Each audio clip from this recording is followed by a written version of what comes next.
Hello guys, स्वागत है आपका हमारे यूट्यूब चैनल पर। इसका नाम है mister and Mrs Ali life changing ज्ञान। आज हम आपके लिए लेकर आए हैं the power of your subconscious mind का 9th पार्ट, जिसे लिखा है जोसेफ मर्फी ने, जिसमें हम जानेंगे अपने सबकॉन्शियस माइंड की पावर को पैसे और अपने अमीर होने के लिए कैसे इस्तेमाल करते हैं। तो आइए बिना टाइम वेस्ट के बढ़ते हैं इस अमेजिंग समरी की ओर। Lesson number 9। लेखक का एक दोस्त सालाना $75,000 कमाता है, यानी लगभग 55 लाख रुपए। वो एक बार दुनिया घूमने के लिए 9 महीने की लंबी छुट्टी लेकर एक क्रूज पर गया। उसने खूब पैसे उड़ाए, मजे किए और जब वो वापस घर लौटा तो उसने कुछ महसूस किया कि उनके कई साथी जो उनसे बिजनेस के बारे में ज्यादा जानते थे और इवन बेहतर काम कर सकते थे, लेकिन वो सारे उनसे छोटे पोजीशन में ही रह गए थे और उनसे कम सैलरी लेते थे। ऐसा क्यों हुआ था? क्योंकि उन सबको ना तो अपने सबकॉन्शियस माइंड की पावर के बारे में पता था और ना ही कोई नॉलेज थी और ना ही कोई इंटरेस्ट, और इसीलिए उनके कोई बड़े सपने भी नहीं थे। ऐसे लोग एक तरह से क्रिएटिविटी से कोसों दूर होते हैं। सच तो ये है कि कोई भी रातों रात अमीर नहीं बन सकता सिर्फ सोचने भर से। इसके लिए आपको सबकॉन्शियस माइंड में कुछ नए आइडियाज सोचने होंगे, इसे मोटिवेट करना पड़ेगा, तभी तो ये आपको अमीर बनने में मदद कर पाएंगे। इसे मोटिवेशन देते रहे कि आप अमीर हैं, आप प्रॉफिट कमा रहे हैं, और आपका सबकॉन्शियस माइंड जो नए विचार आपको देगा उन पर काम करना शुरू कर दें। जो आप कहें उस पर यकीन रखें, क्योंकि आपका सबकॉन्शियस माइंड तभी उन आइडियाज को एक्सेप्ट करेगा जब आप अपने कॉन्शियस माइंड में भी उन्हें एक्सेप्ट करेंगे। अगर आपको ज्यादा पैसे कमाने की चाहत नहीं है तो फेल होने की राह में यही पहला कदम होगा। सबसे पहले तो ये विचार दिलो दिमाग से निकाल फेंके कि पैसा सब बुराई की जड़ है, क्योंकि जब आप इसे बुराई मानकर नफरत ही करेंगे तो भला कैसे इसे अपनी तरफ अट्रैक्ट कर सकते हैं। पैसे से नफरत करेंगे तो आपके हाथ में कुछ नहीं लगने वाला। इसके बदले पैसे को अपना दोस्त बनाना पड़ेगा। इसके लिए आपको पैसे को अपना दोस्त समझकर इसे प्यार करें, अपने अमीर होने पर यकीन रखें। जो लोग पैसे की बुराई करते हैं अक्सर वही किसी न किसी फाइनेंशियल परेशानी से गुजर रहे होते हैं। जो ऐसा सोचता है उसके दोस्त जब उससे ज्यादा कमाते हैं और आगे निकल चुके होते हैं तो ऐसे लोग जल भुनकर खाक हो जाते हैं। उनका दिमाग नेगेटिव विचारों से भर जाता है। जिस चीज के लिए वो प्रे कर रहे होते हैं अब उसी को कोसते रहते हैं। पैसे की ताकत बड़ी है, मगर इसे ऊपर वाले ने नहीं बनाया। पैसा तो बस सफल होने की एक निशानी है। असली खजाना तो आपके दिमाग में छुपा हुआ है, जो आपके विचार हैं। इसीलिए पैसे की कभी भी बुराई ना करें। आइए अब बात करते हैं लेसन नंबर 11 एंड 12 की, जिसमें हम जानेंगे आपका सबकॉन्शियस माइंड आपकी सफलता का साथी है। और देखिए किस तरह साइंटिस्ट इसका इस्तेमाल करते हैं। सफल होने के लिए 3 खास स्टेप्स हैं।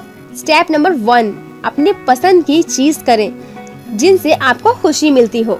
अगर आपको पता नहीं कि वो क्या है तो उसे जानने के लिए पूरे दिल से प्रार्थना करें। स्टेप नंबर 2, किसी एक खास चीज में महारत हासिल करें। जो आपको पसंद हो उसके बारे में ज्यादा से ज्यादा जानकारी रखें। जैसे कि मान लो आपको डेंटिस्ट का काम पसंद है, इसकी किसी खास ब्रांच में स्पेशलिस्ट बन जाएं, जैसे ओरल सर्जरी या किसी और चीज में। स्टेप नंबर 3, जो भी आपको पसंद हो वो सिर्फ आप तक ना सीमित रहे। सिर्फ आप ही नहीं बल्कि बाकी लोगों के लिए भी काम आए। आपकी पसंद से दूसरों का भी भला करें तो बेहतर होगा। इन सब स्टेप्स को अपनाते वक्त अपने सबकॉन्शियस की पावर को कभी न भूलें। बहुत से साइंटिस्ट इस बात को जानते और मानते थे। एडिसन, मार्कोनी, आइंस्टाइन और बाकी बहुत से साइंटिस्ट अपने सबकॉन्शियस की आवाज सुनते थे और इसका उन्हें बहुत ज्यादा फायदा भी होता था। बेहद कामयाब इलेक्ट्रिकल साइंटिस्ट टेस्ला को जब भी कोई आइडिया आता था तो वो अपने ख्यालों में ही उसका इन्वेंशन कर लेते थे। वो जानते थे कि अपने सबकॉन्शियस माइंड का इस्तेमाल कैसे करना है।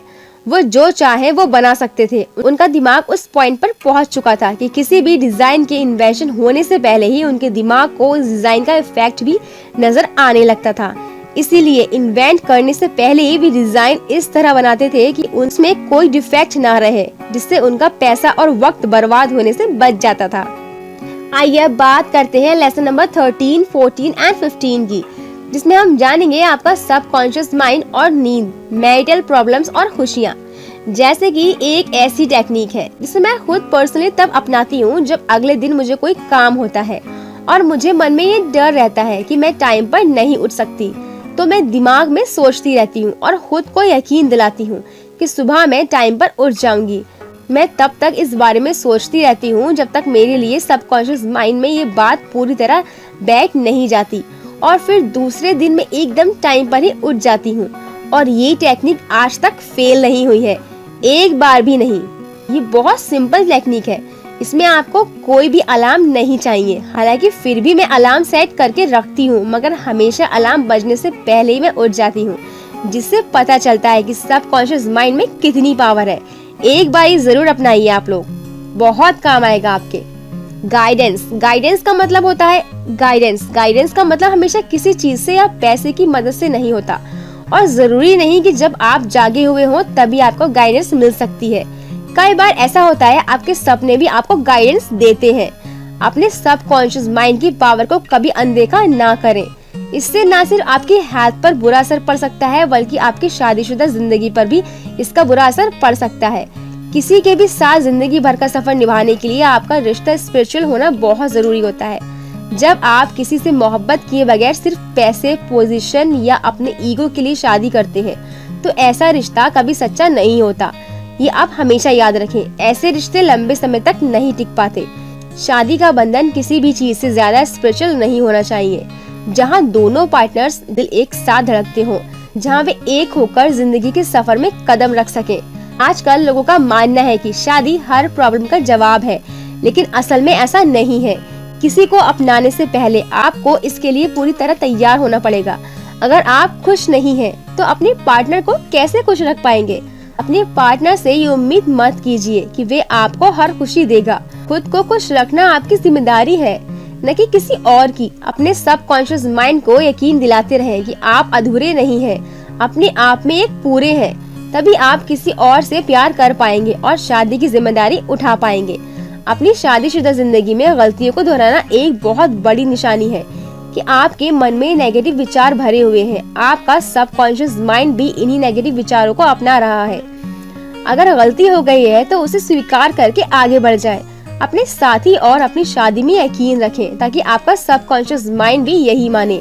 हमेशा एक बात याद रखें कि शादीशुदा जिंदगी में परेशानियां आना बेहद आम बात है, और इसके लिए एक्सपर्ट की सलाह लेने में कोई बुराई नहीं है। जब आपको दांत में दर्द होता है तो क्या आप इंजीनियर के पास जाते हैं? नहीं ना। तो आपकी शादी भी आपके दांत के दर्द से कम जरूरी मसला नहीं है भाई। जब भी कोई परेशानी आए तो अपने रिश्ते को बचाने के लिए एक्सपर्ट की राय जरूर ले। अपने पार्टनर और एक्सपर्ट के अलावा किसी तीसरे के साथ कभी भी अपनी मैरिटल प्रॉब्लम्स डिस्कस ना करें। आपकी खुशियाँ सिर्फ आपके हाथ में है।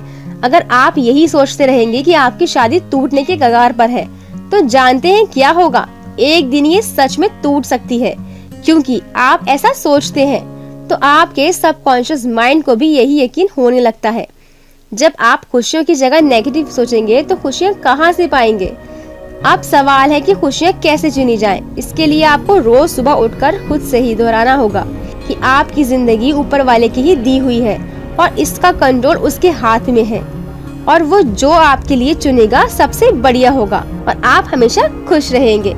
इस लेसन को यहीं खत्म करते हुए हम आपसे विदा लेना चाहते हैं। जल्द ही आपसे फिर मुलाकात होगी इस अमेजिंग बुक के फाइनल पार्ट में। तब तक के लिए जय हिंद।